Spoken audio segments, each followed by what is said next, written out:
Merci de faire confiance au journal de la ville, mesdames et messieurs. Voici le sommaire. 17 écoles préfabriquées dans les sites du Kankokolo réceptionnées ce jeudi 29 septembre 2022 par le ministère de l'enseignement primaire, secondaire et technique. Un projet qui s'inscrit dans la vision du président de la République de pérenniser la gratuité de l'enseignement primaire. C'est tout pour les sommaires, mesdames et messieurs, et encore une fois, bienvenue dans ce journal.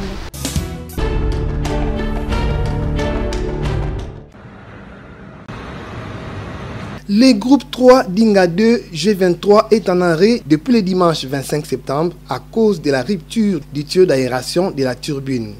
Cette situation a entraîné l'inondation de la machine et a endommagé les transducteurs angulaires, c'est-à-dire les éléments électriques qui transforment les mouvements de la machine en signal électronique, comme l'explique Richard Ngiti. Depuis le dimanche 25 septembre, le matin, on voulait arrêter la machine ici pour faire des travaux d'intervention. L'équipement que vous voyez ici, c'est ce que nous devons installer ici pour essayer de stabiliser le niveau d'eau. Mais pendant juste les manœuvres d'arrêt, ce qu'on a constaté, c'est quoi? L'eau a commencé à remonter rapidement au niveau du fil turbine ici.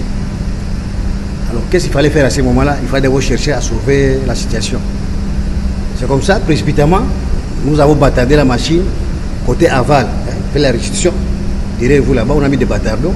Et puis on est remonté aussi au niveau des barrages, au niveau des vents de tête, là aussi on a bâtardé. Et ben, quand on a fini au niveau des d'amont, on a posé les bâtards d'eau, on a senti l'eau a commencé à baisser. Depuis la constatation de ces sinistres et sur instruction de son directeur général Jean-Bosco Kayombo Kayan, les éléments défectueux ont été retirés, les tuyaux en acier remplacés par ceux en acier inoxydable. Les 26 transducteurs angulaires défectueux sont analysés par les spécialistes afin de déterminer leur récupération ou leur remplacement par des nouveaux. Ce que la SNEL envisage, c'est-à-dire que ça reste dans la logique habituelle de la SNEL. C'est-à-dire, vous savez, après qu'il y a des machines qu'on est en train de réhabiliter. C'est-à-dire des machines qui ont fait un certain temps, qui demandent une réhabilitation. Et il y a des machines, par exemple, pour cette machine, vous allez voir que la rupture s'est faite là où la tuyauterie va dans le béton. C'est-à-dire qu'il y a des endroits qui ne peuvent être atteints qu'après une réhabilitation, c'est-à-dire un démontage complet. Alors, ce que fait la SNEL, c'est tout ce qu'il y a comme projet de réhabilitation. Mais entre-temps, nous essayons de sauver ce qui existe en réparant. C'est-à-dire déjà, après avoir constaté cette rupture de la tuyauterie, on a commencé déjà à fabriquer, c'est-à-dire mettre en forme. Nous remplaçons l'acier ordinaire qui était utilisé par de l'acier inoxydable. C'est déjà un début de solution. En vue de remise en service des G23, l'expertise de la Société nationale d'électricité SNEL SA 100% congolaise est mise en contribution en vue de refaire l'identique les tuyaux défectueux. Nous sommes en train de fabriquer, préparer d'autres tuyaux pour pouvoir reconstituer ces circuits-là à neuf, parce que le circuit qui vient de poser problème, c'est un circuit qui a fait plus de 40 ans. Et donc nous remplaçons maintenant ce circuit-là par une tuyauterie neuve. Voilà pourquoi vous voyez tout ce que nous sommes en train de faire là comme préparatif. La synergie des syndicats des enseignants soutient tous les députés qui défendent la réduction du train de vie des institutions pour relever les niveaux de vie de la masse laborieuse, notamment les enseignants, les fonctionnaires de l'État, les médecins, les infirmiers, les professeurs d'université. Nous sommes scandalisés d'apprendre que les honorables Délice Sanga ou encore l'honorable Kassekwa puissent faire l'objet du harcèlement par les autres députés au moment où le budget 2023 de 14 milliards déposés au Parlement, une fois de plus, ne s'est pas soucié de redistribution équitable du revenu national à tous les citoyens.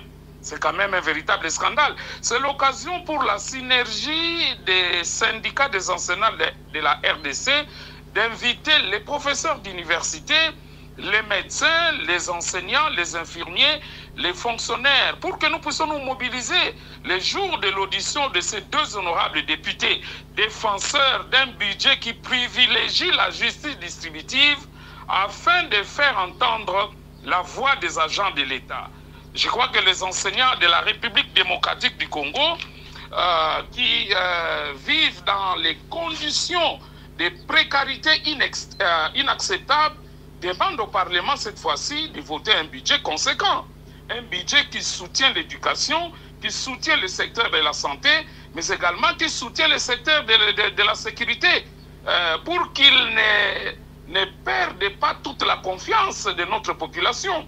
Il faut que les députés nationaux se remettent en cause, que les sénateurs se remettent en cause, afin qu'on puisse distribuer équitablement les revenus nationaux à tous les citoyens. C'est notre cri en tant qu'enseignants de la République et je crois que nous devons nous mobiliser pour que finalement ces budgets tiennent compte des besoins basiques de notre société.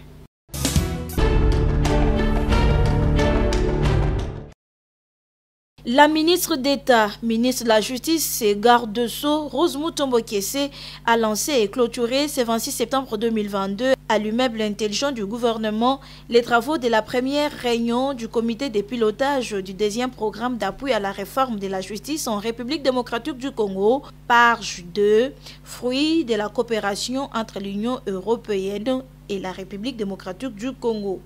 Point n'est besoin de rappeler que la lutte contre l'impunité constitue un impératif de l'état de droit. Cependant, plusieurs défis restent encore à relever dans ces domaines.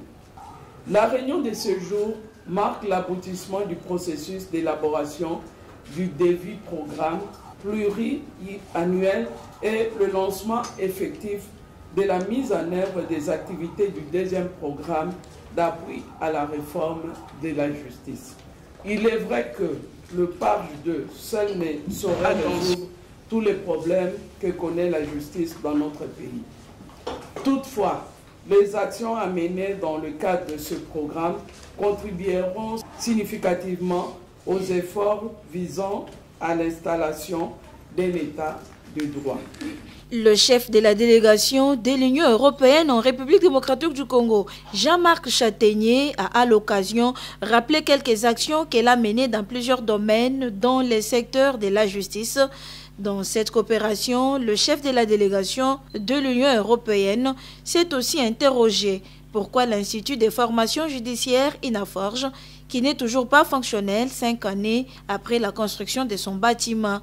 Il a déploré les difficultés structurelles qui persistent dans le domaine de la planification, de la gestion budgétaire et des finances publiques, mais également la lutte contre tout comportement abusif qui peut être commis par différentes catégories de professionnels de droit.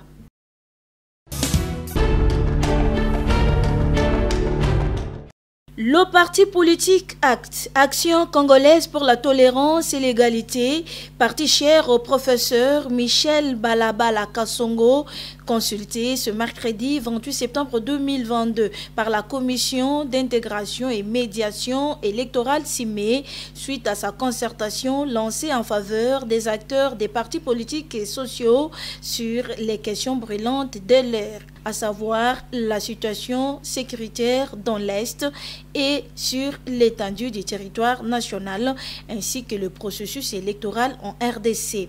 Sur place, la délégation de l'acte conduite par le secrétaire général du parti, Bienvenue Touaba, a eu à proposer à la CIME les propositions de l'acte en rapport avec les problèmes actuels du pays. Les solutions ne vont pas tomber du ciel, mais les solutions doivent être concertées par rapport aux réflexions des hommes. C'est comme ça que nous sommes venus émettre notre avis par rapport à deux questions brûlantes. Questions liées à la sécurité et aussi au processus électoral. Je crois que ce sont des questions très sensibles. Vous savez, si ces deux questions ne sont pas résolues d'une façon appropriée, ça suscite des inquiétudes et c'est comme ça que vous voyez à tout moment, il y a des revendications, il y a des contestations, il y a ci et là.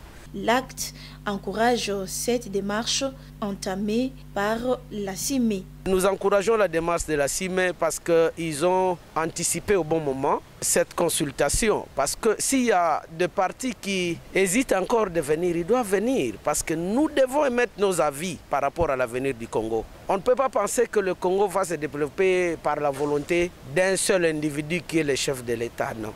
Le Congo va se développer sur base des apports de tout un chacun. Ces avis et considérations des différentes composantes consultées par la CIME, une synthèse sera faite et remise à qui des droits, nous a laissé entendre le rapporteur de la CIME. L'acte équilibre toujours.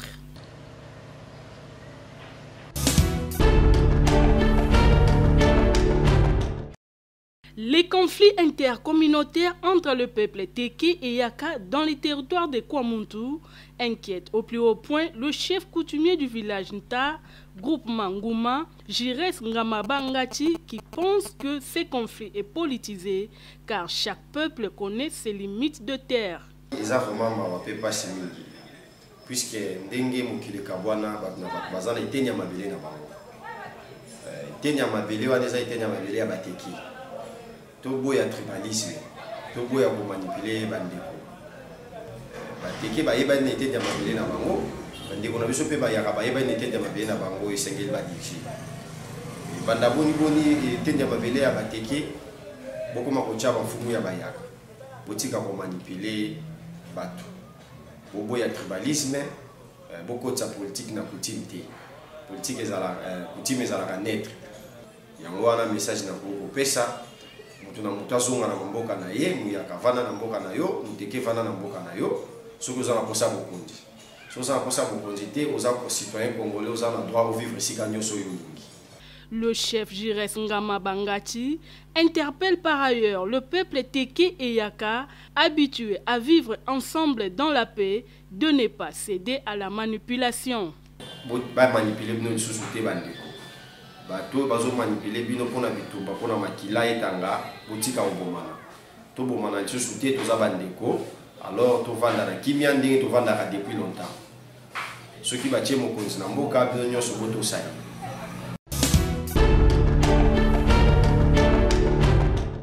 Célébration ce jeudi 29 septembre de la Journée mondiale du cœur. Le cœur est un organe musculaire situé dans la cage thoracique derrière le stérum et décalé légèrement sur la gauche chez la plupart des individus. Il a pour fonction de faire circuler le sang dans l'organisme en agissant comme une pompe par des contractions rythmiques. Cet organe est capable de faire circuler 4 à 5 litres de sang depuis la naissance jusqu'à la mort. La Journée mondiale du cœur a été instaurée par l'OMS dans le but de sensibiliser la population aux maladies cardiovasculaires telles que les maladies cardiopathies coronariennes touchant les vaisseaux sanguins qui alimentent les muscles cardiaques et les maladies cardiovasculaires touchant les vaisseaux sanguins qui alimentent les cerveaux.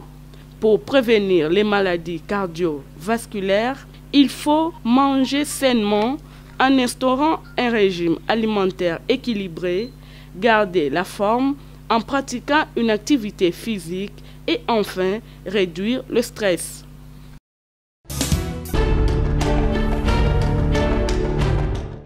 L'humanité célèbre le 26 septembre de chaque année la journée mondiale de la contraception. En République démocratique du Congo, cette journée n'est pas passée inaperçue. Elle a été célébrée sous le thème « Une contraception saine et adaptée pour tous en RDC » avec pour objectif de mieux faire connaître la contraception à chaque personne, souvent dans les besoins, et surtout de permettre aux femmes de faire le choix éclairé en matière de santé, de la reproduction, et c'est dans l'espoir que chaque grossesse soit voulue et programmée par le couple. Interrogé au sujet de cette journée de la contraception, le docteur Gilbert Ngonga, directeur exécutif de l'Association pour le bien-être familial ABEF, explique l'importance de la contraception. La contraception, ce terme englobe l'ensemble des moyens, des mesures qu'un couple peut utiliser pour rendre des rapports sexuels non fécondants. Il nous donne ici ces méthodes naturelles et artificielles qui existent pour s'abstenir. Alors, il y a plusieurs méthodes contraceptives. Parmi celles qui existent, il y a des méthodes naturelles et il y a des méthodes artificielles. Les méthodes naturelles font généralement référence à l'abstinence. Et ça peut être une abstinence périodique pour des femmes qui sont en couple, une abstinence périodique pour éviter de faire des rapports sexuels pendant les jours de fertilité selon leur cycle menstruel. Il y a aussi des méthodes artificielles, il y a des méthodes barrières, il y a des méthodes hormonales. Les méthodes barrières généralement font référence à des moyens qu'un couple peut utiliser pour empêcher que les spermes ne puissent entrer dans les tractus génital de la femme et ainsi éviter qu'il n'y ait une fécondation si c'est pendant la période de fertilité de la femme. Parmi lesquels nous citons les préservatifs masculins, les préservatifs féminins et puis les dispositifs intra-utérins. Est-ce y a-t-il des inconvénients en s'abstenant? Inconvénients, je ne dirais pas forcément, mais on peut dire effets secondaires. Donc toutes les méthodes peuvent avoir des effets secondaires.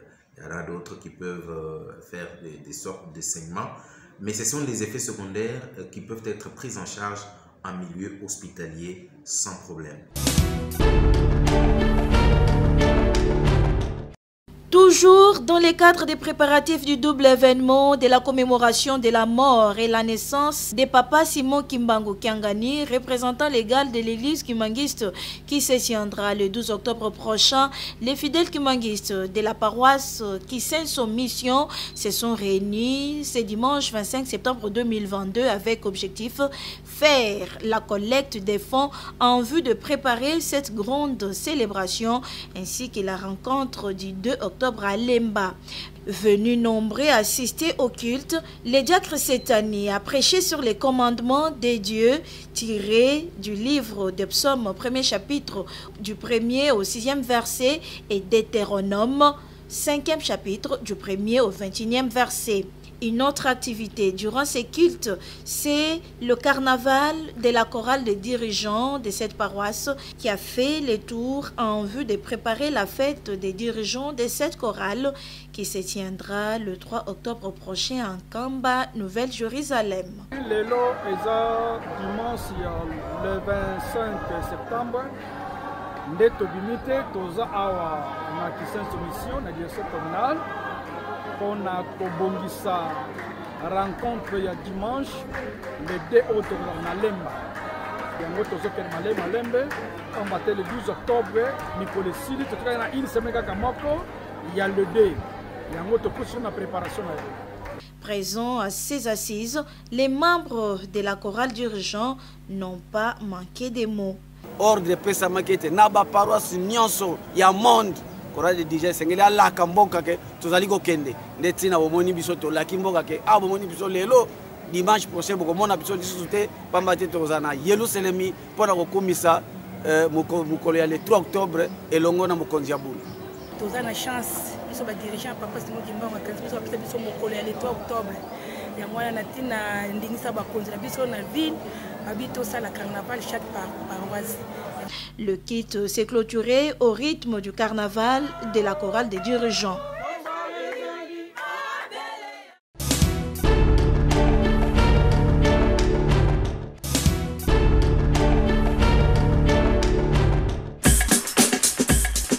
Nous sommes arrivés à la fin de ce journal de la ville, mesdames et messieurs. Merci de l'avoir suivi. Le prochain rendez-vous est fixé pour ce vendredi.